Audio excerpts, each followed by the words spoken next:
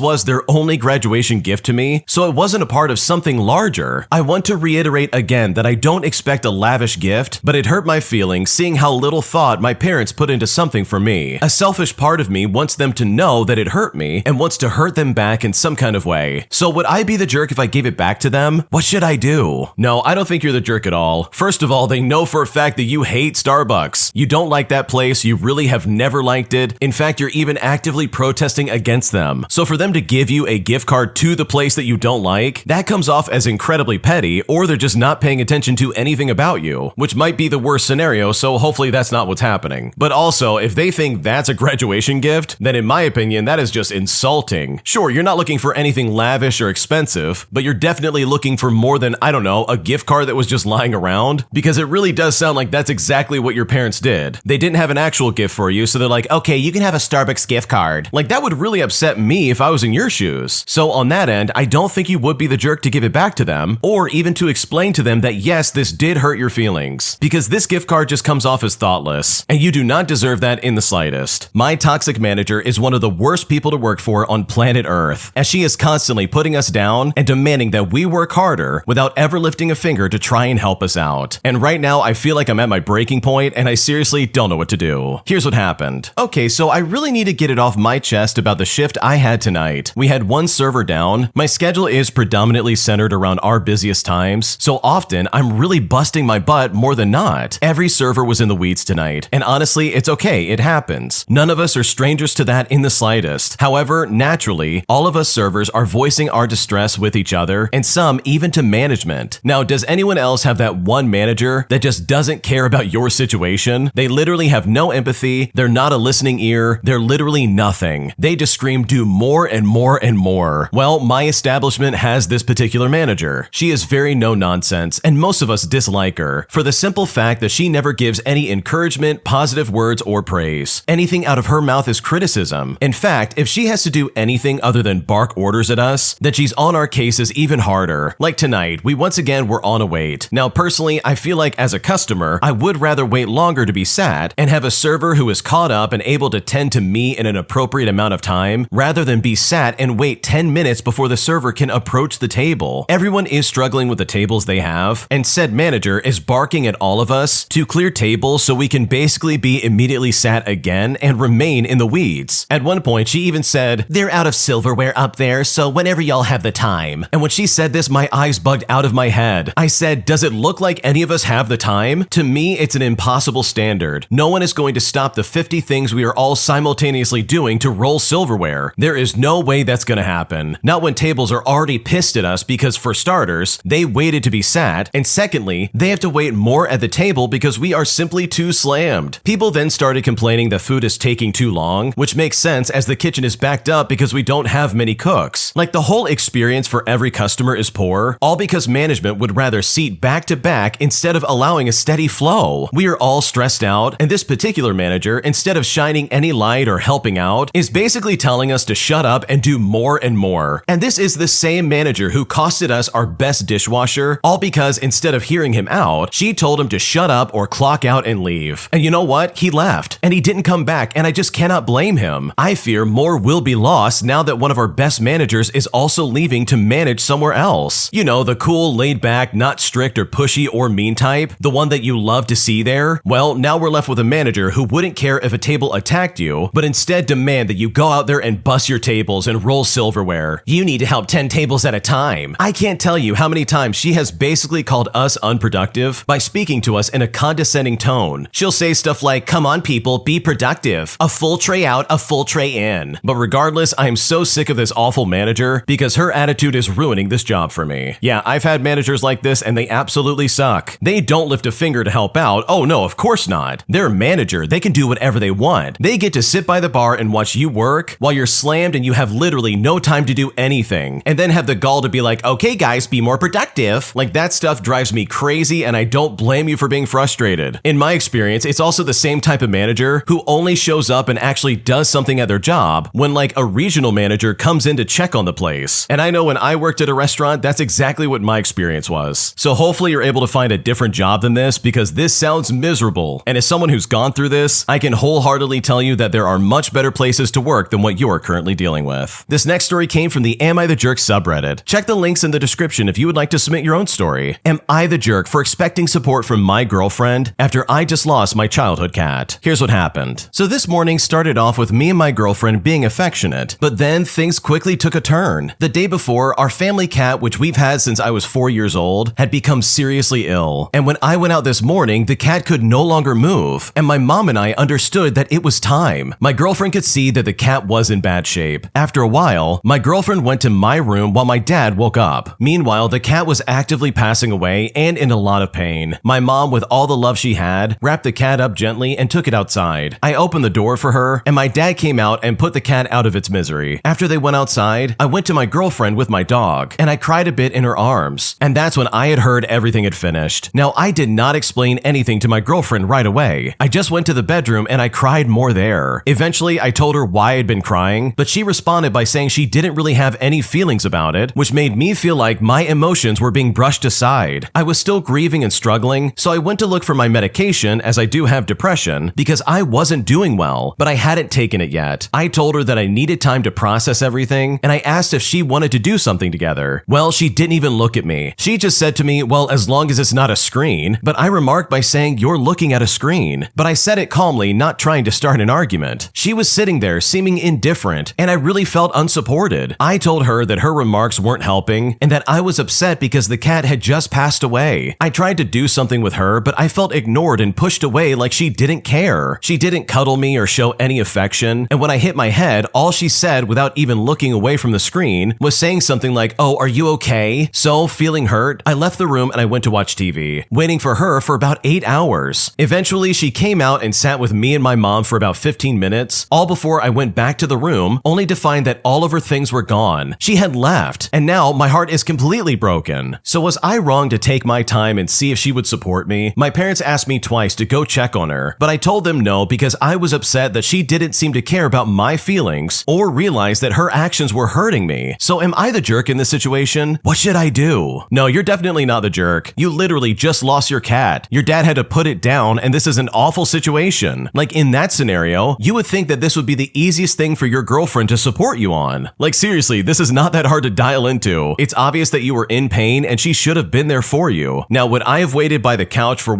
8 hours for her to come out? Absolutely not. I would have said something much sooner than that. I'm not really a fan of trying to test your partner or anything like that, but I think considering your emotional state and all that you were going through right then and there, I can understand where you're coming from and why you did it. So no, you're definitely not the jerk, and I really think your girlfriend absolutely should have been there for you. Am I overreacting for wanting to break up with my partner, all because they refused to clean in a timely manner? Here's what happened. So me and my partner have been living together for a considerable amount of time now. Before that, I noticed that they had a problem keeping their spaces clean and organized, but I just chalked it up to possible undiagnosed ADHD and a lack of education regarding cleanliness. It's not exactly a situation where I think I can change them, but I did blindly trust their word about working on that. We have assigned chores, but I have been clear that it isn't a strict system. If one of us is unable to do their chores, the other can pick up their slack for the day. Reasons include being sick, being stressed, or just being tired. And I've picked up their slack before, even when the reason was just being forgetful, all without even telling them about it. And that's because it doesn't bother me to help them out. I made sure to assign the more daily chores to myself, just so I wouldn't overwhelm them. I have made lists, and I have let them know they present possibly as having ADHD symptoms, and I say that because I am diagnosed, and I then gave them ideas on how to work with it while they got a diagnosis. And yet, even still, if I'm unable to clean up the apartment in 1 to 3 days, it is absolute chaos. Dishes pile up and dust accumulates, there's weird smells and food crumbs everywhere, and that's all in 3 days. Now, I myself am unmedicated, and I can go through very low points. I do my best to get out of the slumps fast and make as little mess as possible to not overwhelm them, but when I do get out, or even when I'm in the middle of a very bad week, the house is a mess, and it takes almost 2 days to get it back to a decent state. At first, I thought we were both having a bad week, which is no biggie, just let them know and reset. But this has been a repeating situation every 1 to 2 months ever since we moved in together, and the conversations have escalated more and more to the point where I don't bother with being the bigger person and talking about it maturely, but instead I just let go and I berate them. I know it's wrong, but I'm so tired physically, mentally, and emotionally. I'm not sure if this is a boundary or an ultimatum, but I told them once if this keeps being a regular thing, I would break up with them. I love them, but my fatigue is growing bigger than my love. The reason we haven't broken up yet is because once I talk to them, they always show remorse and immediately go running to clean everything, though in that rush, they tend to make more of a mess in the process. Now, I haven't mentioned that because I didn't want to ruin their intentions with feedback about their cleaning, and because quite frankly, I can't afford it. We split rent and they pay some bills. I've done the math, and I wouldn't be able to do anything other than work and go home if I had to pay all the expenses myself. If it was only cleanliness, I think I would be okay. I would be tired, but at least it's manageable. But it's just an all-around lack of consideration for me and my time, followed by kick puppy dog eyes and I'm sorries and self-deprecation every time I speak my mind. I'm not going to bring out specific situations for the sake of ambiguity, but I feel neglected in every aspect of the relationship. It's making the whole go to work, go home, and then go to work again life seem not as bad. However, since their response is always to get to work and pick up their slack, at least for a few days, I feel like I'm not being patient enough. Aside from the reasons I listed before, I acknowledge that I can be short-fused and still believe they don't want to be like this, but don't have the tools to function like I have. Hence why I'm doubting if this urge to break up is just my own lack of patience or an actual red flag. So am I overreacting in this situation for wanting to break up? What should I do? Okay, first and foremost, in my opinion, if you're saying that yes, I will break up with you if you don't clean up, then in my opinion, that is already a massive red flag. Because at that point, you've said it. You've basically given the ultimatum and you've let the cat out of the bag. But the thing is, I don't blame you in the slightest. If I had to live in a pigsty every single day, all because my partner didn't want to step up and do what they need to do, then I would lose my mind and be like, wait a second, this is not worth it. And sure, I understand where you're coming from, where you're like, listen, they might have ADHD and they don't know how to cope with this stuff, but unless they've gone to a doctor and gotten that diagnosis, I would not try to excuse away their lazy behavior. Because that's all this is really, it's just them being lazy. I don't see this as them having undiagnosed ADHD because nobody knows that except for a doctor. And I really feel like self-diagnosing them and giving them that excuse to not do anything around the house, in my opinion, is a horrible mistake. Like, that is not a good idea and I don't think you should do that. So I don't think you're completely overreacting, but I also see your hesitancy with this because it sounds like you do care about them and you do want the best for them. And hopefully something can change in this situation because what you described honestly does not sound like a good time. Am I overreacting by my sister's constant jokes at my expense, as she is always saying something so horrible and demeaning about me or my appearance? Because right now I feel very lost and I seriously don't know what to do. Here's what happened. So me and my sister have never had a great relationship. When we were younger, she went through a really bad depression, which made us grow apart for a really long time. I started distancing myself from her because she would often hurt my feelings with comments and jokes about my appearance or personality traits. So recently we started going to the gym together, and in order to actually make some progress, I started bulking up. And to be completely honest, I used to be incredibly skinny, so I've gained quite a lot of weight at this point, and I still wouldn't consider myself bulky, but my sister and mother haven't stopped making comments on the fact that I've been eating a lot more. And honestly, they didn't really affect me since I'm used to receiving those types of comments, but recently I've been growing insecure on the fact that maybe I've actually started to look fat, even though I'm making a lot of progress at the gym, and it's all because of those comments and the looks. As a note here, my sister quit the gym and isn't disciplined at all when it comes to good habits. When it comes to comments and stuff like this, she criticizes me a lot, which makes me really insecure on the way that I dress, talk, and express myself. Another example is the way that I like cutting my hair. I'm really into grunge music, so I try to dress to fit the style, meaning that I've cut my hair many times and I really love having a wolf cut. But whenever I change anything in my appearance, I immediately feel insecure and seen by her, and basically my family in general. We've had intense arguments, and she tells me what she really thinks about me when she is upset. She has said things like, oh, I'm just trying to excuse myself from being a jerk by saying that I'm being too sensitive. Now, I consider myself very tolerant with awful people, and I often remain silent when someone is rude to me, but for some reason, my family thinks I'm rude and often aggressive with people, but I just don't see this at all, and other people besides my family view me in a completely different way. I also think that I am indeed quite sensitive. Friends have told me that it's a big flaw in me, and to be honest, this really breaks me down. It's been this way my entire life, and the more I grow, the more I feel attacked and undermined by her, which has led me to think that she is jealous or angry at me in some twisted way. So am I overreacting by my sister's constant jokes at my expense? What should I do? No, this is not an overreaction for being upset by the way they're talking about you. And let's just get this clear, they're not jokes. They're hurtful comments that are very one-sided. If they were actually jokes, then you would find them funny. But at this point, she's just insulting you and saying horrible things about you, and then trying to pass it off like, oh, I was only kidding. But it's like, no, it doesn't matter if you're kidding or not. What you're saying hurt my feelings, and you can't keep doing that under the guise of, oh, I was just messing around. And personally, I cannot stand when people do that, because it's almost like they now have a license to offend you whenever they want. Like, that's not fair for you in the slightest, and you don't deserve that. And I think you might be right about the way she's acting, because it really does seem like she's angry or jealous of you in some kind of way. Like, her behavior is so toxic and so annoying that it's almost coming off as like obsessive or something like that. So no, you're not overreacting and you're not overly sensitive. What your sister has been saying about you is completely inappropriate, and if I was in your shoes, I absolutely would also be upset about this. My entitled brother and his fiancé kicked me out of their bridal party after I got engaged in secret, claiming that I was taking away from their wedding and that I was ruining their big day. But then things escalate from there, as my brother demands that I still cover the cost of the wedding, even though they kick me out of the wedding party. And now, after saying no to them, they're calling me selfish and saying that I'm holding a grudge against them, causing my family to become split down the middle on who's wrong and who's right. And at this point, I seriously don't know what to do. Here's what happened. So I have always been close with my brother, who we will call Tom, and we've had a great relationship. When he got engaged to his fiancée, who we will call Sarah, I was honored to be asked to be a bridesmaid. They've been planning a big wedding for over a year, and I'd been heavily involved in helping organize things and even offered to cover some of the cost since my brother and his fiancé were on a tight budget. Well, a few months ago, my partner proposed to me and I said yes. We kept it low-key to not take away from Tom's upcoming wedding since we have been together for years and have an established marriage-like life together. However, after announcing our engagement, Sarah became very cold towards me. Tom later told me that Sarah was upset, feeling like I stole her spotlight by getting engaged before their wedding. A week later, Tom and Sarah called me and said that because of the timing of my engagement, it would be best if I stepped down as a bridesmaid. Sarah wanted to focus on her, and apparently my new engagement was too distracting. Well, I was hurt, but I agreed to step down to keep the peace. Well, here's where things really escalated. Tom recently asked if I was still willing to cover the wedding costs I had previously offered to pay for a significant amount of money, and when he made this request, I was shocked. But even still, I politely declined, saying that I didn't feel comfortable contributing anymore since I was no longer in the bridal party and I felt very hurt by the situation. Tom then got really upset and called me selfish, saying I'm ruining his big day. Sarah even accused me of holding a grudge and trying to punish them, and now my family is split. Some think that I should still help out since I initially offered, while others agree that it's unfair to expect me to contribute, especially after getting kicked out of the wedding party. So am I the jerk in this situation? What should I do? No, you are definitely not the jerk. Tom and Sarah are out of their mind, as well as any other family members, if they really think that you should cough up any money after getting kicked out of the wedding party. But not even that. You got kicked out over the stupidest reasons on planet Earth. You mean to tell me they kicked you out of their wedding all because you got engaged, and somehow this is distracting from their stupid wedding? Like, what is going on? How does your engagement take away from their wedding? That's the dumbest thing I've ever heard in my life, and that is so unfair. Like, that is the dumbest reason anyone's ever had for kicking somebody out of their wedding party. But then for Tom to turn around and be like, hey, by the way, even though you're not in the wedding party, we need that money you offered us before. You're still gonna pay it, right? Like, what in the world is going on right now? That is insane in my opinion. You tried to politely decline, but these people are like, wow, you're holding a grudge. I can't believe you. Like, this is some like next level gaslighting because this is insane. There is seriously no good excuse to act this way. So no, of course you're not the jerk. These people are out of their minds if they expect you to give them money, and anyone who would even begin to possibly agree with them, in my opinion, is completely delusional. If you like Am I the Jerk, you're probably going to love Am I the Genius. Check it out, link down below in the description. Also, go to amithejerk.com/submit if you would like to submit your own stories. Would I be the jerk for not paying for my friend's flight home? Because right now, as we're planning a road trip up to Northern California, everything is slowly falling apart, and at this point, I seriously don't know what to do. Here's what happened. I'm a 25-year-old female, and my friends and I are road tripping to Northern California soon for a long weekend. The road trip will be about a 10.5-hour drive. 12 of us are attending the trip, and we're all around the same age. There's 2 couples, including myself and my boyfriend. We're all driving together from the same city, except for 3 people who are going by themselves. Only myself and one of my other friends have a car. So I'm taking 5 people in car A, and my friend is taking 4 people in car B. In car A, we have myself, my boyfriend, my friend who has met everyone once or twice, but is mainly my friend, and a second to that is the closest to my roommates. And the last 2 people to round out the car are my 2 other roommates. Car B has the driver who we will call Becky, who doesn't live in the same city as us, but is driving to our city to pick us up and drive to Florida as part of a longer travel period that she's taking. My other friend in the car who we will call Lisa, who is also very close with Becky, as well as 2 other friends who we will call Ben and Daisy. They're the other couple, and Daisy is roommates with Lisa. Now the cars are divided pretty logically by household plus the people we're closest to. We're also all in agreement on how we're gonna split gas, so there's no drama there. However, Becky and Lisa, after our trip, plan to go on a second vacation of their own, meaning Becky's car will not be returning to our city, and her passengers that need to go home, namely Ben and Daisy, are going to be stranded. Becky is willing to drive them halfway home to an airport, where flights will cost about $150 to get home. So I told them, while I can't fit them in my car on the way back because it only has 5 seats, I'm happy to take their luggage so they don't have to incur any extra fees. Well, Daisy is upset, feeling like the situation is awful for her and Ben, and this is all because they just so happen to be placed in Becky's car, so now they have to take on extra costs. We're going to discuss it this week, but possible solutions have been either splitting the flight tickets across everybody going back, or doing some sort of drawing early of who gets to go back in the car versus who's flying. Now, I personally don't think myself or the passengers should be responsible for the cost of the flights. My passengers are coming with me due to their closeness to me, and they're the people I want to spend the long drive with. Now, Now, as a side note, I was also invited to the trip with Becky and Lisa, but I felt too guilty to strand my 4 passengers. Well, Daisy is getting increasingly upset about the situation over text messaging, so I know it's going to be a tense situation. She is quick to anger and to blame others, and has been already butting heads with Lisa recently over roommate problems. Daisy is the kind of person to hold a grudge, and if we made them pay for a flight, she may make snide comments about it throughout the trip. As her roommate, Lisa feels a lot of anxiety about it and is trying to appease her, but I want to stand my ground and protect my passengers. I'm just not sure the best way to split the cost and the logistics of returning home while also maintaining the peace. So would I be the jerk if I decided to not pay for my friend's flight home? What should I do? No, you would not be the jerk, because why would this be your problem? Seriously, first of all, this all needs to be figured out like way in advance. Like, this already sounds like an absolute mess, and this would be plenty of grounds for me to basically back out and be like, okay, I don't think I want to be a part of this. Like, seriously, this sounds insane in my opinion. Because here's my problem with this entire situation. You are not the one abandoning these people on the side of the road to go do some extra trip. That literally falls on the shoulders of Becky and Lisa. So if they really want to help their friends out, they shouldn't look around and be like, who's going to help pay for this? And instead look in their own pockets and put the money in for them. And also, why is Ben and Daisy okay with just getting stranded in Northern California? Like, this is so stupid across the board. Everybody's so dumb in this situation. More specifically, literally everybody in car B. Like, if I knew I was going on a road trip and the person driving us there was like, okay, I can take you halfway, then I guess I'm just gonna leave and go to Florida, I would be like, oh, that's cool, I'm not going anymore. Screw that. There's just no way that's happening. Like, at that rate, you're basically walking into getting stranded, and there's no reason to do that. Plus, you're literally taking on extra costs by being like, okay, I'll just get a flight home. So for anybody outside of car B to be like, who's gonna help pay for this? Like, that alone is so ridiculous, it's not even funny. Because this is quite literally not your problem, and Becky and Lisa need to step up and be better friends. My mom is upset because I want to work a job that requires me to work weekends, resulting in her not being able to use my car. And right now, I'm wondering if I'm the one that's being selfish in this situation, because at this point, I really don't know what to do. Here's what happened. So I currently live with my mom, and back in June, I got laid off from my job, which also covered housing. It sucked because I really loved that job and it was rent-free. And while I had already lined up a place to live, my mom offered me her home. Now, while I was traveling for work, there was no need for me to have my car, so I left it with my mother, who doesn't have a car. She normally wouldn't need a car, but came into the care of her 2 grandchildren, which also required her to re-enter the workforce. She was lucky to land a mainly remote job, but it does require her to come into the office once a week. Now, I've been working my work schedule around her schedule, along with my school schedule as I'm becoming an EMS. I feel like I've been pretty compromisable with her. There have been times where I've given her my schedule weeks in advance, and I've had to change things last minute just to accommodate some stuff that she had to do. While I do live with her rent-free, I do help out as well. I do chores around the house, I take my nieces to and from school as needed, I take them to clubs, and other things that might be needed. I also do grocery runs and errands for my mom. My mom constantly talks about how grateful she is for letting me use the car, and how much money she's saving by letting her use the car. And as a side note, it is my car. I pay all the insurance, included her insurance as well. But the thing that happened that prompted me even writing this is that I was promised a promotion at my current day job, and 2 times now it was given to someone else. So I decided I was going to look for a new job. I told a friend I was looking for a job, and he so happened to be a manager somewhere and was looking for someone, and offered me a job where I would make more than I would have made with that promotion. But the thing is, it was Thursday through Sunday, which I didn't mind. I actually preferred working weekends because I don't like going out when everything is crowded. I told my mom, and I thought she would be excited because I'd be doing a job that I'd actually like to do, and I'd get way more money, plus I would have to work less. But instead, she started talking about how I would be working all weekend, and she didn't outright say it, but she was commenting a lot of negative things. She would say stuff like, I guess you'll have the car all weekend, huh? I guess we can't do anything in the weekend. Better plan all my shopping trips on the weekdays after work. I guess I can just walk. It'll be hard to take the kids to the movies. I guess we can always just Uber there. And the worst part is that she always ends by saying, oh, I'm not saying this to deter you from taking the job or anything like that. We'll be fine. We could just Uber everywhere. But if that was the case, then why do you keep making comments? I honestly have no idea if I'm in the wrong or if I'm overreacting. I thought it was fair considering I'm living with her rent-free, but I feel like I'm getting taken advantage of and being gaslit. What should I do? Okay, first and foremost, your mom is a guilt-tripping jerk, because that is all this is. She's being passive-aggressive on purpose to get under your skin and making these snide remarks remarks by being like, oh yeah, I guess we'll just walk there. And in my opinion, people who act like this are seriously some of the most annoying people to deal with on the planet. Like, this is such an immature way of discussing anything, or even beginning to have a conversation of any kind. Like, seriously, if she has a problem with you taking the car, then she should speak up and say something like an adult, and not do this weird routine where she's acting like a teenager and she's like, oh no, it's fine, I'm not mad. Please take the job, we'll just walk everywhere. So you know what? If she wants to act like that and wants to be petty and passive aggressive, then seriously, let her do that. And best of all, you should take her at her face value. If she's saying she'll walk everywhere and use an Uber to get around, then guess what? Congratulations, that's exactly what you're gonna do. If she's saying that this shouldn't deter you from taking away from your job and that she's going to Uber everywhere, then guess what? You should go ahead with your job. If she's gonna be immature, then congratulations, you're gonna take her at face value. And I think that's the only way it's gonna get through that no, these stupid tactics are not gonna work. At least that's what I would do if I was in your situation. Obviously, there's a lot of nuance that only you know about, so you should